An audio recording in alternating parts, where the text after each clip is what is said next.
Hey everybody, Jay Weidner here. Thanks for watching, subscribe, hit share, and all that other stuff. I've been on a 3-week hiatus for the holidays, and it was really good, and I'm glad to be back. And got a really special show tonight. My guest is Randall Carlson. He's a Hermetic scholar, a brilliant guy, and probably best known for his epic performance with Graham Hancock on the Joe Rogan show. Actually, I think there was more than one, but anyway, it was epic, and 3 hours of like revelation after revelation of things that we're going to talk about today. He's also an expert in, I guess, what we call catastrophism, and he's Catastrophism. Catastrophism. Thank you. Good. Yeah. How you doing, Randall? Doing excellent. Doing great, Jay. It's good Happy to holidays. see your face after these years. It's been a few years, hasn't it? It has. We brought you out to Guy, I think, in 2016. Something Was like that it? that. Yeah. Something like that. Yeah. Yeah, and before that, I think the last time I saw you before that was like, what, 1965? Something like that. We're showing our age here. Yeah. So Randall has come on. There's a lot of subjects that I want to talk about with you, Randall, in the future, but you were kind enough to kind of come on and help me describe some of the work that I've been involved in the past and how it relates to your work and maybe the larger whole. And as I was telling you on the phone, when Vincent and I, and this show is dedicated to my ex-writer, the late Vincent Bridges, very brilliant guy. There you go. And so I was rereading the book that came out 16 years ago now. And I was wondering while I was rereading it, why the kind of the central message of the Cross of Hendaye, or Hendaye, whichever way you want to pronounce it, kind of got lost in the shuffle. And I thought it was such an important monument, and the interpretations by Fulcanelli and others and us were so important that I think we may have had with the beginning writers, when they get so excited to have a book published by a major publisher, they tend to try to throw everything in but the kitchen sink because they think this is their last chance to ever have a say in the public forum. I think that Vincent and I may have let that happen a little bit. So we're going to try to rectify that tonight. The Cross of Hendaye is, Hendaye, whatever you want to call it, is probably one of the most important monuments that still exists on Earth. And it is not very well known. And the reason it's not very well known is it's an unassuming monument. When you see it, you don't really think it's much. It's done in a fairy tale cartoon style from 400 years ago. And if you just walk past it in the street, you wouldn't even pay much attention to it. And I don't think anyone did pay much attention to it until Fulcanelli brought it to our attention in 1956 with the republication of this book, Mystery of the Cathedrals, one of the most important books of the 20th century, I think. And that's how I got involved. So Randall, what do you think? What do you think about the Cross of Hendaye?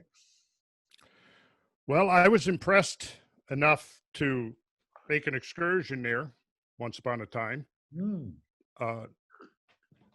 After, I kind of discovered Fulcanelli, I think, with the translation of Mary Swarter's book. Yep. Which was mid to late 70s, 76 to 78. In that paperback, yeah, and finally in the late 70s, yeah. Well, I had the version you had right there. Yeah. I bought the hardcover when it came out, and I made the mistake. It was one of the last valuable books that I had that I ever loaned out. And I know where the guy lives. So one of these days, I'm going to track him down. It's worth about say, $400. Hey, Jim, time for give me my Fulcanelli book, man. You've had plenty of time to read it.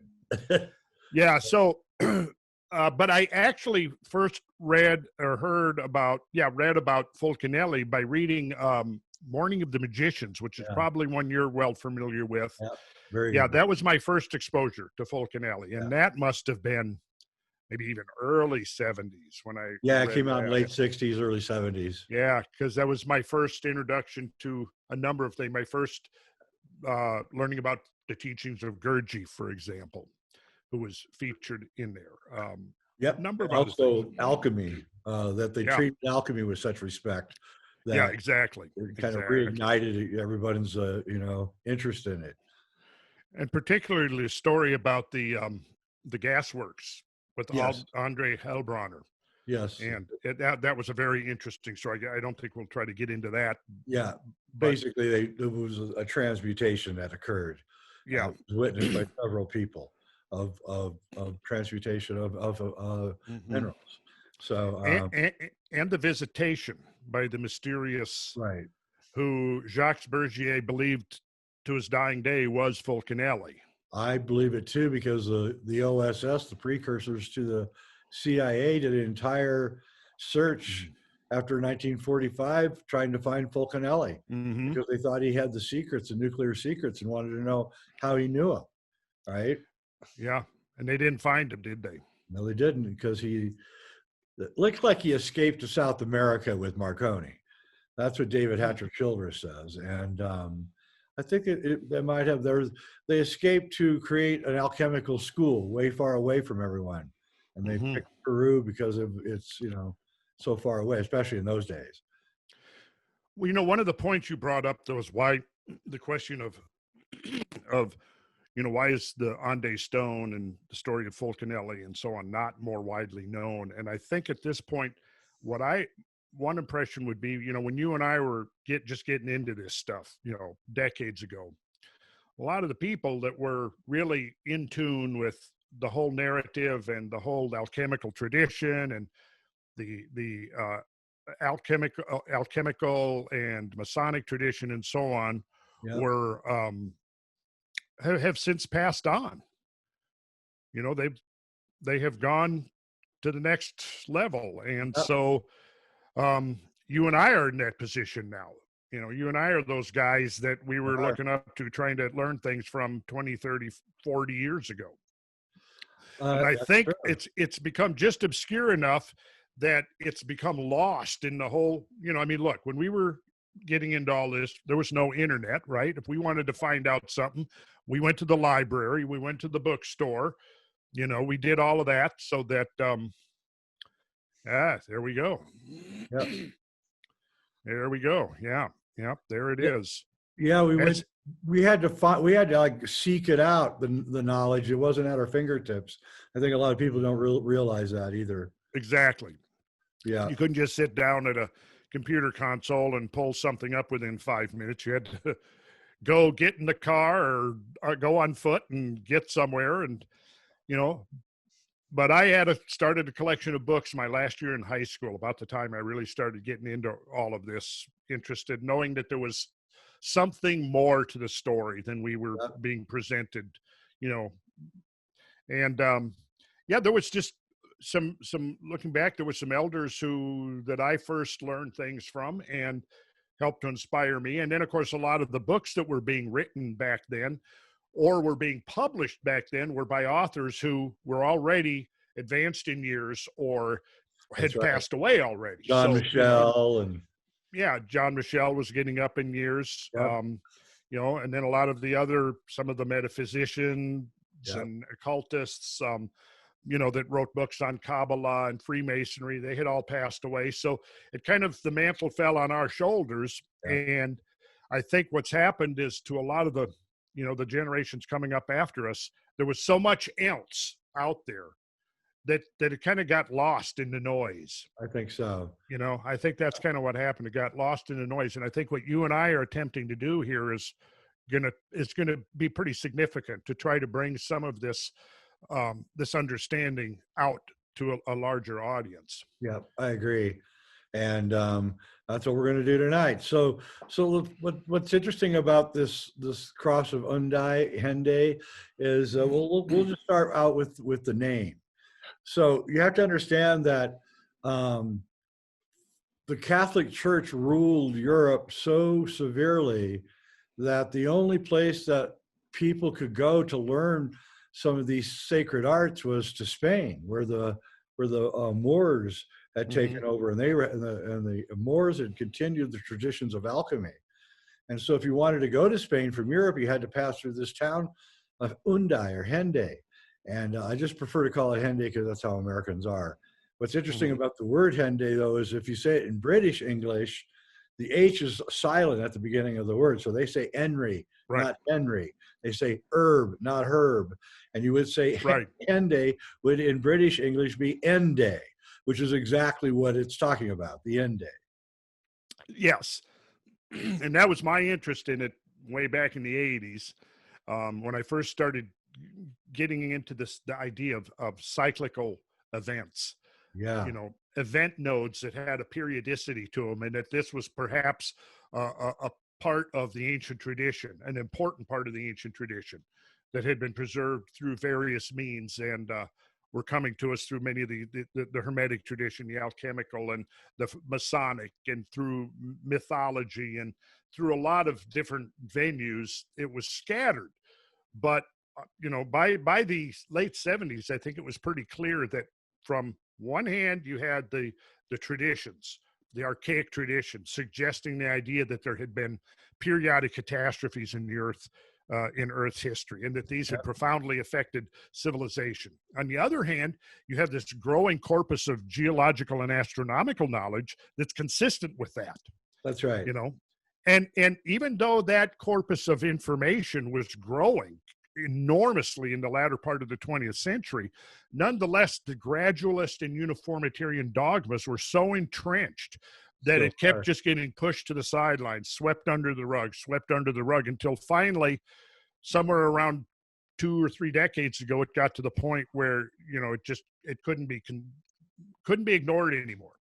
And, you know, everything we've learned recently supports the idea that, yes, indeed, catastrophism applies to the history of this planet. There have been periodic catastrophes, and they have fueled a huge body of, or huge foundation for a lot of the mythic traditions that have come down to us. That's right. And we have like a lot of modern researchers coming up with stuff like Graham Hancock and a lot of others who are coming up with all sorts of new renditions of history and what happened and the catastrophes and all that. And you're going to find out, you guys watching, that the Cross of Hendaye actually corresponds with a lot of this more recent research, especially by Hancock and by Dr. Robert Schoch at Boston University. And also, another thing before we get kind of showing you the cross and what it means is that when we get done, you need to consider the fact that whoever built this cross had some serious information, some incredible astronomical information, some incredible historical information that they were conveying on the simple stone work. And that in itself is astounding, that 400 years ago, there was somebody with this advanced knowledge willing to cut a stone to pass it on to us. And as I was telling you the other day, Randall, my investigations into Freemasonry and the history of Freemasonry, from a long time now I've been at it, it has told me that one of the main things of Freemasonry, and it may be lost now, I don't know, is that it's the passing down of this information. You know, from father to son to son to son to son, all the way down, so that everybody's remembering it. And so the Freemasons may be the last holders of this information. And Fulcanelli is very explicit in saying that it was a Freemason, a master mason, that cut the stone. Well, I could easily believe that. And I think you're right. I think I'm not convinced that there aren't other venues for the transmission of archaic knowledge, but certainly the Freemasons have to be one of the most substantial sources still extant in our culture today. I agree completely. Although most Masons themselves are really unaware of what it is actually that they are custodians of. That's right. I know that. They've actually asked me to speak at their lodges about the Cross of Hendaye. So, you know, that's a good sign, though. Yeah, it is a good sign. I hope I didn't freak them out. I did one time, and I think I scared them a little bit with all my information. But anyway, so well, I'm sure there's a story there. Yeah. And before we get started here, I just want to say one other thing, because I've mentioned this before, but I think it's important to tell the story again. In 1940, the leader of Germany, that guy that you can't use his name anymore on the internet, begins with an H, right? Oh, that guy, yeah. Mustache. He took a train trip across the south of France, stopping at some very interesting places, by the way, and it ended at Hendaye. And as soon as his train pulled into the station, first off, you have to understand the train station's about 2 blocks away from the Cross of Hendaye. It's like right down the hill, up the hill, and there you are. Hitler was all excited. He got out of his car with his dogs, out of the train car with his dogs, and went right up the hill straight to the Cross of Hendaye. So did he know about it? Does World War II have something to do with this idea that we're coming to the end of an age? I don't know. We'll see. Yeah. I didn't know that story. Yeah. So I guess it's still in the churchyard. Yep, still there. Yeah, still there. Deteriorating rapidly. Hang on here. Let me get this going. I'm not too good at screen sharing, folks, so you'll get the hang of it. Yeah, have to bear with me, folks. Screen share, and this. Is it up? I can't tell. Not yet. Not yet. Not yet. There it is. Here it comes. All right. So can you see it? Yep. All right. So this is the Cross of Hendaye. It's got this. This is the pedestal. This is the Greek column with 17 flutes. The flutes are these little indentations that are inside, the little curved indentations. Then there's this Greek cross at the top that's got an X and then an X in the center of the word. The word is Okrutne Spesunica. And Fulcanelli points out that this is a terrible mistake, which I'll get into in a little while. There are 4 panels on this pedestal here. We'll start with the star, the 8-pointed star, and then we'll round, because this is east. Now we'll go to the north, and that's the moon, the fairy tale moon. Then the west is the angry, exploding outward sun surrounded by 4 objects. And then the last is this oval with a cross and 4 A's. So that's basically the Cross of Hendaye. And Fulcanelli tells us that this is, that somehow through all of this, you're going to learn about the nature of a double catastrophe that happens, and that it's coming soon. And the cross is full of these symbols that explain the whole thing. So let's just take the panels one at a time here. Let's do the star. Where's my star here? Okay, where's my star? Oh well, do it this way. So we'll do this.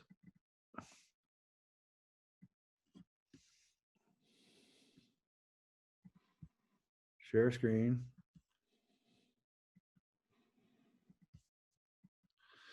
So we'll start with the star, and I'll do this. Where is my star?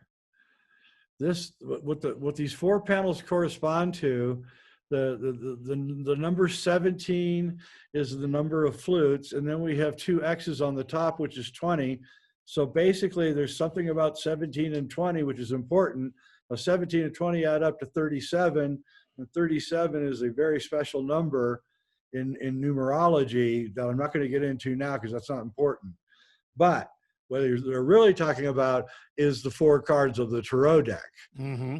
And each one of these panels corresponds to card 17, which is the star, wherever that is. I got it here. You heard it. I think that's a sun.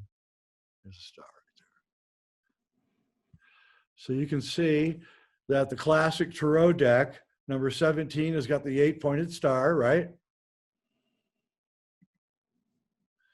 Number 18 is the star. The number 18 is the sun. Again, looking like a fairy tale sun, very similar. Okay. Number 19 is the moon. which is here, and you can see it once again. Looks just like the Hendaye moon. It's got the little face in it, which indicates an arc, by the way. We'll get into that. And then number 20, which is this one, the 4 A's, corresponds directly to the Day of Judgment, which is this one right here. So this is the Day of Judgment. That's got the 4 and the trumpet. And so you can see that the 4 of the last 5 cards of the tarot deck are etched into the Cross of Hendaye. The 21st card in the tarot deck is, of course, the World. And so that's where that is. So, stop sharing screen. So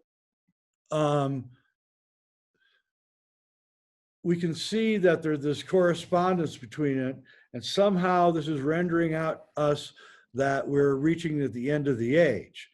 Now, on the cross above, we have the Latin inscription, and then on the other side, we have INRI, which stands for Jesus of Nazareth, King of the Jews, but Fulcanelli points out it also means in nature, fire is renewed. And so we can see that there's this kind of corresponding fire sun motif going on here.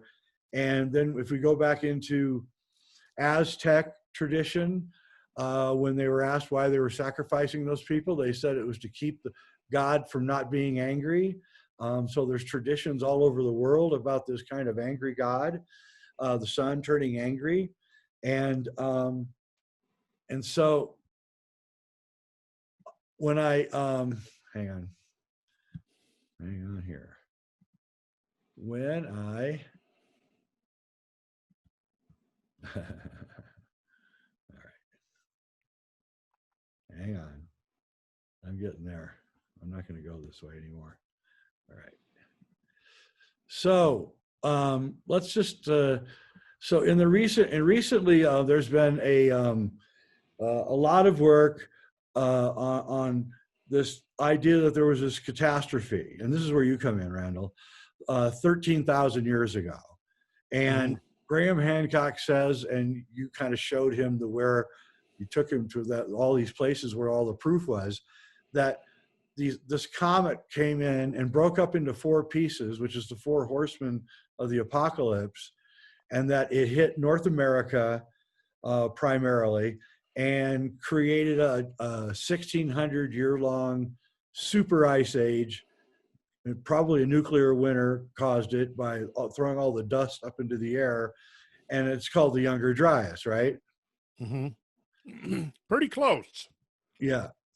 Pretty close. A few details that might be a little sketchy, but yeah, we're going to refine that. But yeah, basically, you pretty much got it right. Yeah. See, the four comet pieces is new to me.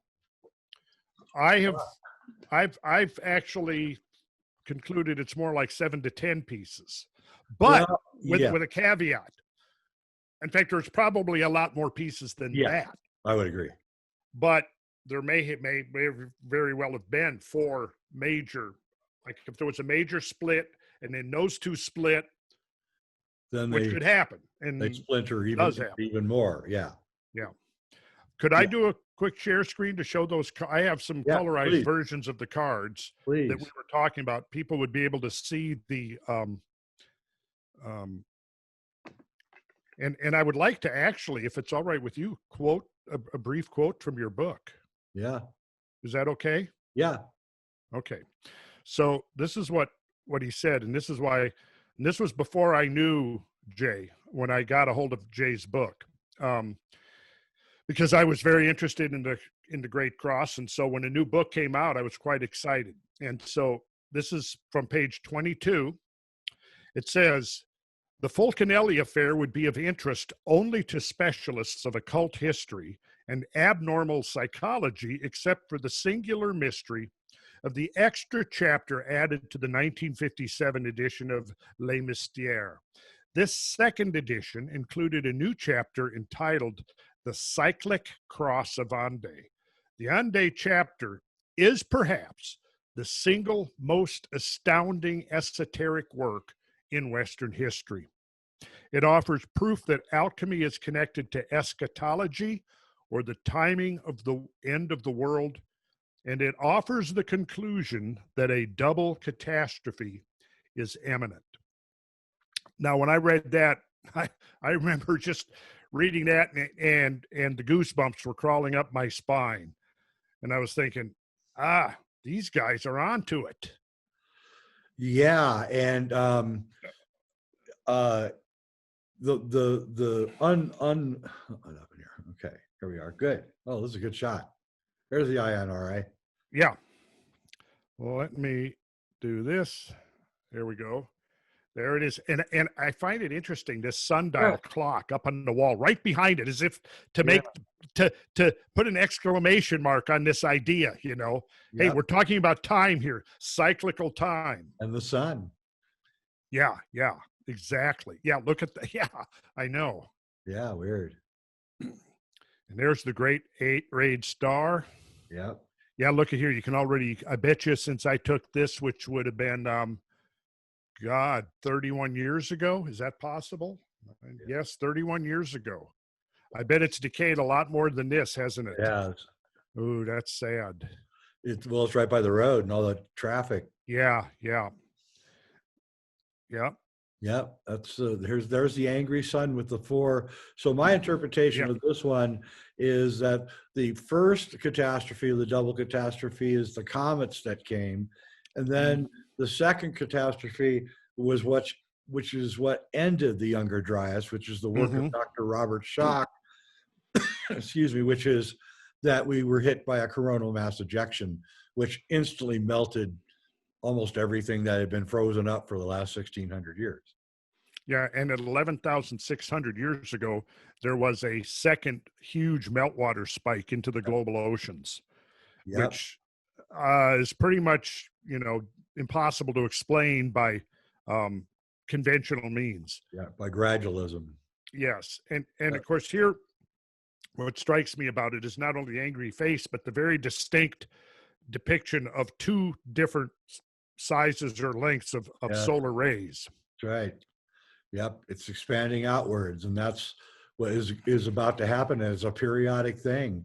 It's just a natural process, and that's one of the reasons I wanted to do this show, is because I have a feeling that our depleted magnetic field may contribute to the dangers that we may be coming into right now.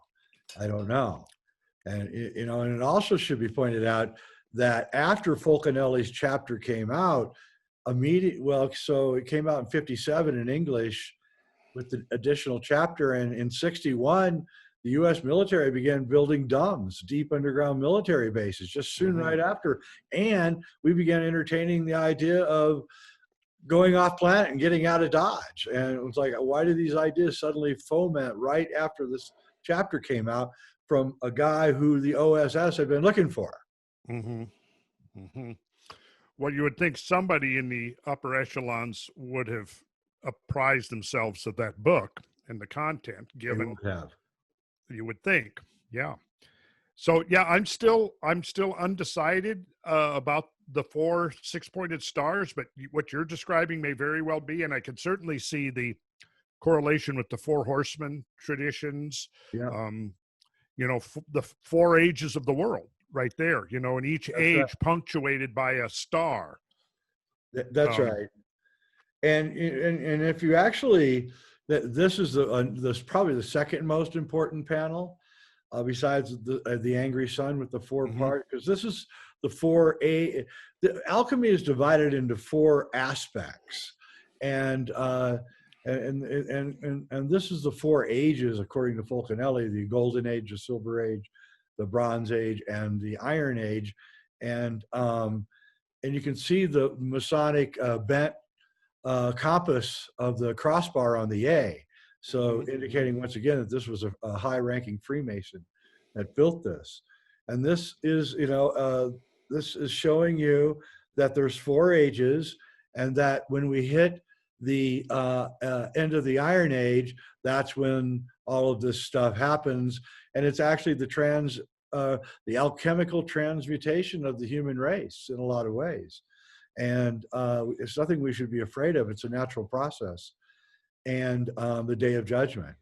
And another thing should be said is that the INRI, yes, it has another meaning of in fire, nature is renewed, but it also, if you take the Hebrew equivalents for INRI, you get a total number of 270. So if you have a 360-degree circle, 90 would be 3 o'clock, 180 would be 6 o'clock, 270 would be 9 o'clock, and the top would be, of course, 0. And what it's saying is that 270, we're moving into that last age. That's the last part of the cycle as we're drifting towards the eschaton, really. Mm-hmm. Yeah, and several things here. The fact that the 4, we'll call them the letter A's, was associated by the commentary by Paul Mevrill, which you recall, associating the phonetic link between Hendaye, France, and the Hendaye Mountains. Also the Hendays. Yeah, and then the elliptical or oval that they're contained in is highly suggestive of an orbit, because all orbits are elliptical. Yep. And of 4 periods within an orbit. So it could represent, and I think like all alchemical and occult symbolisms, there are layers of meaning. And in this case, you could certainly see the 4 stations of the equinoctial precession, the 2 solstices and the 2 equinoxes, not only in their annual scale, but in the scale of the great year.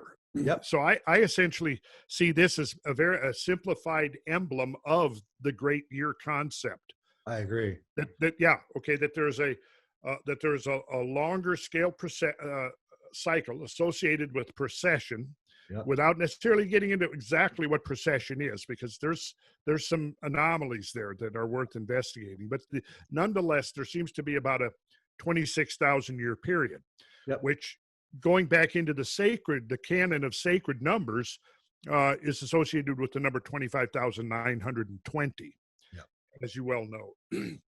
And so what's interesting to me about that is if we, and what we're talking about here for people who don't understand necessarily is the great year would be the cycle of the ages that almost everybody has heard about through pop culture, the idea of the age of Pisces and the age of Aquarius, and so on. Before it was Pisces, it was Aries. Before that, it was the age of Taurus. And you can go back through a full cycle of 12 zodiacal signs of the zodiac, right? Yep. If we assume each sign has an average length of 2,160 years, 12 of those gives us the 25,920, right? The full cycle.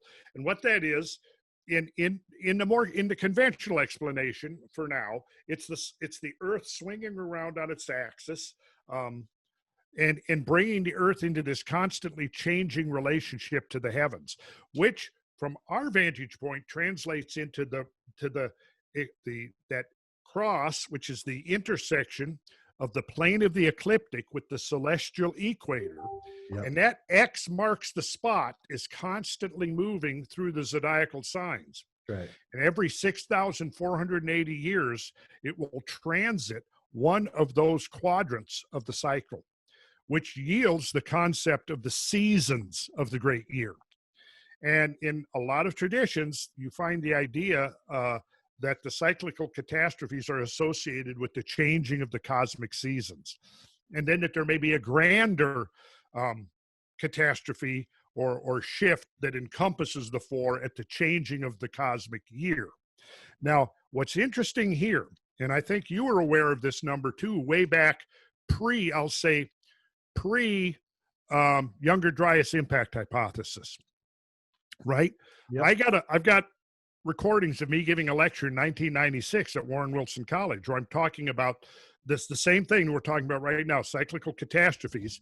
And I point out that the half cycle, which would have brought us back from the cusp of Pisces Aquarius back to the cusp of Virgo Leo, seems to be very close to when there was the last great catastrophe on Earth.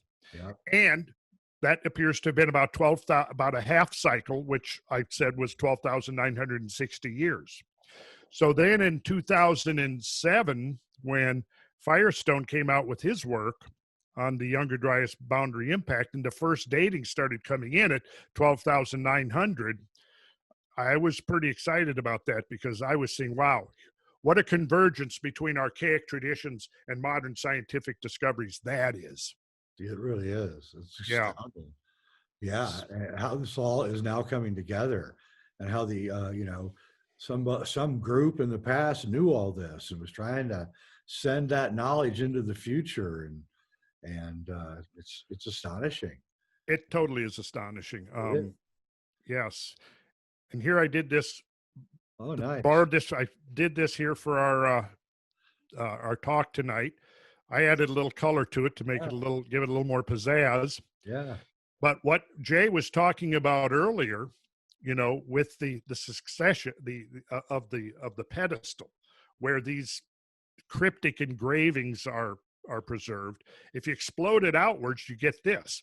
And like Jay said, if you start with the star, which was in the east, and then you circumnavigate, in a positive direction, it would go star, moon, angry sun. We'll call this the four ages of the world, and then back to the star. And we can take the tarot cards, 17th trump, and I'll do those. We'll show an explosion there, the same thing. Yep. And Beautiful. there it is. I particularly, let's go to the tarot. Look at the star on the tarot deck. And notice that person is carrying water, just like Aquarius. Yes. And yes, and this could be certainly a reference and interpretation to the waters of the flood flowing out onto the earth. Mm-hmm. It could also be referring to the, if you want to call it, the occult waters, the idea of the energy streams that particularly are associated with the movement of subterranean waters. Right. I think there's a lot going on here. There is. But yeah, the 8-pointed star, if you compare that to there, it's essentially the same star. Yeah, exactly the same. Yeah, exactly the same. And I think it would carry exactly the same meaning. It would. So following that same sequence around, we've got the star, like Jay was saying, 17th trump, the moon, 18, the sun, 19, and then the world is 20.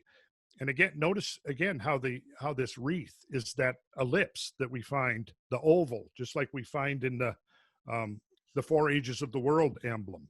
And also in the name of Hendaye, which Hendaye is the day that the hen lays an egg, and these ovals are all egg-shaped.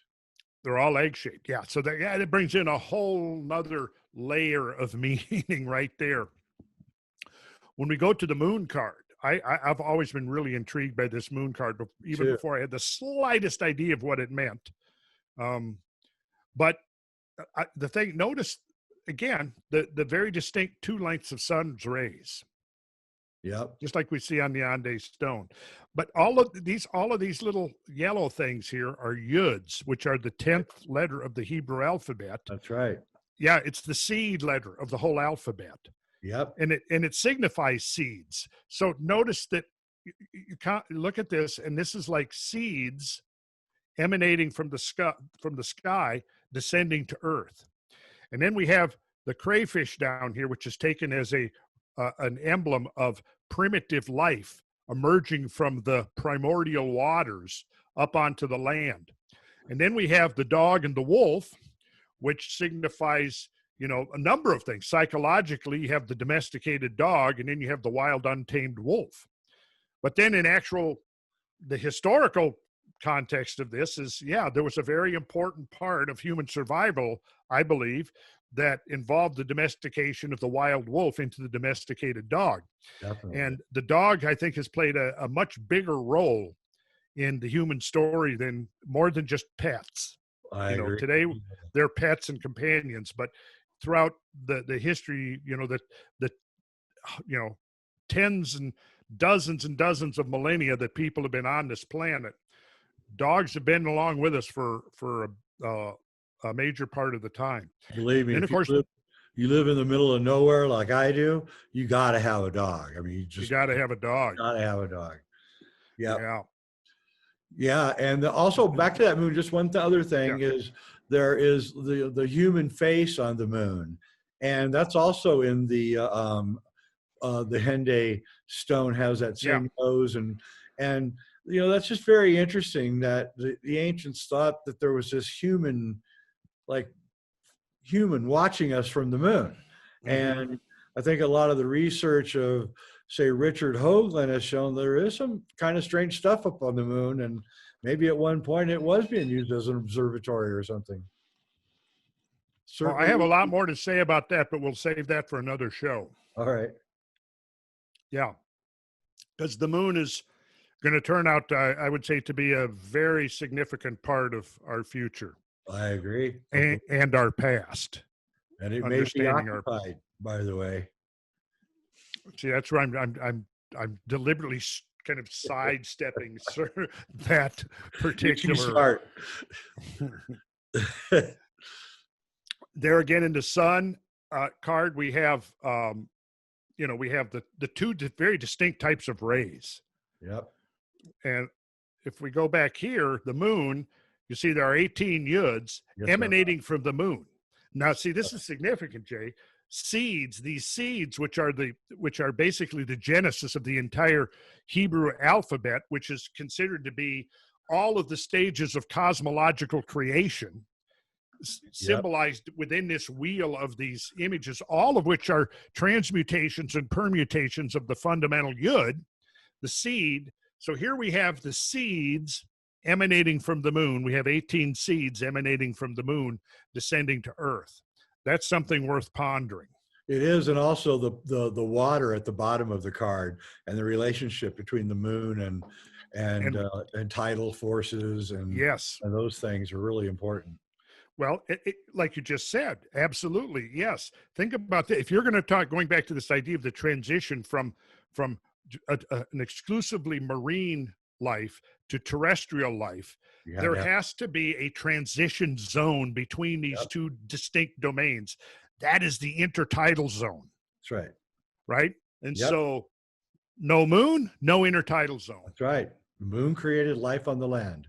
It's very much, the moon was, and see, when you couple that idea with the idea that there are actually seeds emanating from the moon, that really brings up some very, very suggestive. Yes, it does. It certainly does. Whoa. And what about the two towers? What do you think those are? I'm still wrestling with that. You know, I mean, the two towers could be very primitive versions of the two pillars. You know, that when you enter a Masonic lodge, you walk between two pillars. Yes. Here, to traverse this road, you have to walk between the two towers. Right.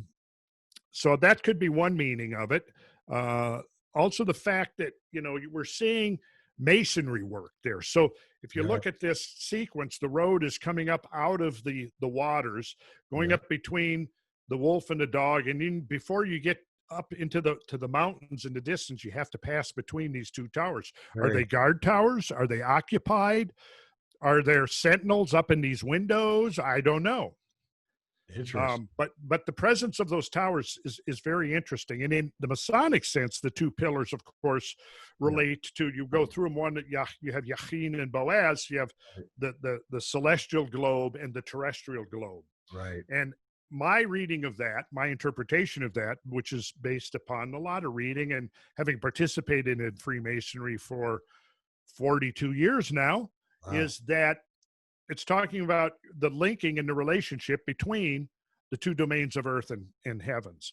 And such a major part of the so-called great work, if you want to call it that, whether in the alchemical sense or the Masonic sense, is this idea of shall we say, remapping, reshaping the landscape of the earth to reflect the patterns of the heavens.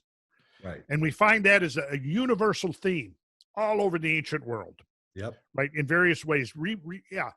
Marking out the patterns that are the passage of the sun, the moon, recreating celestial patterns and constellations through the layout of buildings and temples and so on. Cathedrals in France are Yes. laid out as star clusters, and Angkor Wat is also a star Mhm. cluster, and they believe that they were creating like against Graham Hancock, a mirror of heaven on earth. Yeah, mirror of heaven. Yeah. Yeah, and Gary David has been doing a lot of work on the structures in the Southwest of the Puebloan culture, and showing that there's a celestial reflection going on there. Right. And of course, we know the pyramids were built in the pattern of the belt stars of Orion. So even they are reflecting, the stellar world above us. Yeah. Hmm. So it goes from the moon to the sun, and we have the sunflowers, and then we'll go to the judgment, which I think that you see there's the cross, the presence of the cross. Yep. This is the resurrection from the dead. But I think that also has the symbolical meaning of the resurrection of a world that has died. That's right. It's not just the humans, but it's the humans that live on the planet. It's the planet itself that's essentially recovering. And since you've brought up the idea of the Hebrew alphabet, we have the letter Sheen down here, which literally means fire. So I find it interesting that we see this association, this juxtaposition of the symbol for fire with the concept of judgment. You're bringing up something here. I wish I'd thought of this before, but I'm going to bring it up anyway. At the Denver airport, there's a mural. I call it the Extinction Mural. And it's got 3 coffins in the very front, and it has the mountains and forests in the back, which are all on fire. And then there's all these extinct animals like the dodo bird and a certain whale that went extinct. Mm-hmm. And I'm just realizing the relationship between that mural at Denver Airport and this card. I mean, it's kind of scary because it's a little kid in the center coffin, just like this one. And I just never really caught the drift until now. Mm-hmm. I don't recall that panel. It's been quite a few years since I've been through the Denver airport. Yeah, I think I actually did photograph a lot of that mural. Yeah, and of course, there's a huge relationship between the Freemasons and the building of that airport. Mm-hmm. Makes you wonder. You might have to fill me in on that. I've heard the on rumors. The south I side, don't know. On the south side of the Denver airport is a giant Freemasonic seal, and then it says the New World Airport Commission built this airport, and then it has all these high-ranking Colorado Freemasons, like Federico Pena and other people, and then there's the whole rumors that there's a train under the airport carrying dignitaries into the hollowed-out mountains nearby during a catastrophe. So there's actually a direct relationship between Denver Airport, what we're talking about, and this card. Well, really I didn't know any of that, Jay. That's new stuff to me. Although, hey, I would not be surprised to find out that there was a Masonic cornerstone. There is. Yeah. See, I didn't know that, but I for sure. I mean, you're confirming. I've heard that, but I didn't know. I did a whole tour of it with Jesse Ventura. Oh, this is a great card, man. I like your version better than mine. Well, this is the colorized version. Yeah, this is brilliant. I don't even know where to begin here. This is the last card of the tarot, and this is has the 4 fixed signs of the zodiac in each corner. Mm-hmm. Aquarius, the eagle is Scorpio, the lion is the Leo, the lion, and then of course Taurus, the bull. Yep. So we're back to our cycle here. The cycle begins again, is what this tarot deck is saying. The first card is the return back to another world. And you've got the 4 seasons of the great year are symbolized by the 4 fixed signs of the zodiac. Yep. So we would be coming upon the age of Aquarius, symbolized by the human figure. And then as Jay said, the eagle is Scorpio, which Scorpio is considered to be kind of, I guess you would say, a dual sign, but literally the constellation Aquila, the eagle, rises pretty much right at the same time as Scorpio. So in terms of being a marking point in the cycle of the year, the Eagle constellation could serve just as well almost as the Scorpion. So, Yeah. and then of course you have Leo the Lion, you have Taurus the Bull. So there's the 4 fixed signs. And then this card is from the builders of the Addendum deck, which goes back to when? Is that the 20s or the 30s? Yep. But what I find interesting really is notice that the figure here is got these 2 helical spirals here. Yeah. Almost as if she's about to bring them together and join them into a double helix. Oh my God, you're right. And that's actually the pattern that the sun makes as it goes through its own through the Milky Way. It has this heliacoidal action to it, just like that. And then there's 2 X's on the oval, which is 20, which is the Day of Judgment card, the card right before this card. And then there's 22 of these, knots or whatever they are? Yeah, these fronds, I think you could call them. There's 11 on each side. Yep. And interesting that the solar cycle is 11 years. Yep. And, if you look at the way this is constructed, it's very much like a Hebrew letter. Yeah. But you got to actually realize you're looking at something that would be 3-dimensional, forming this like 3-dimensional, almost like an infinity sign, tying these 2 together. Yeah, it's a very interesting card. And when you put it in with the whole sequence of the tarot cards, it's quite amazing. I think that for centuries, the tarot cards have been sort of a more consigned to the level of an amusement, fortune telling and this, but I think really what they are ways of preserving really intense, complex, very deep cosmological knowledge. That's right. As I like to say, if a picture is worth 1,000 words, a symbol is worth 1,000 pictures. So something like that. Yeah. I mean, this thing is just loaded with stuff. It is. But, it's the kind of stuff, the thing is when you're this kind of knowledge, it's more, it's contemplative. You have to like absorb the symbols, because for one thing, there's many different ways that these symbols will show up. Of course, like here we have, Christian iconography and art. Now I changed this. Can you still see this? Yeah.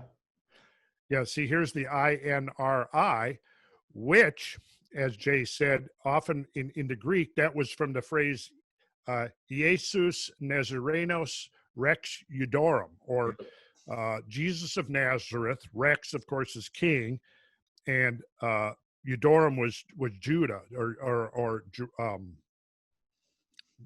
Jesus of Nazareth, king of the Jews. Yep. Is what this basically translated as. So it was the Greek letters iota, nu, rho, iota. But as Jay mentioned, that actually conceals an alchemical formula, which is igni natura renovatur integra.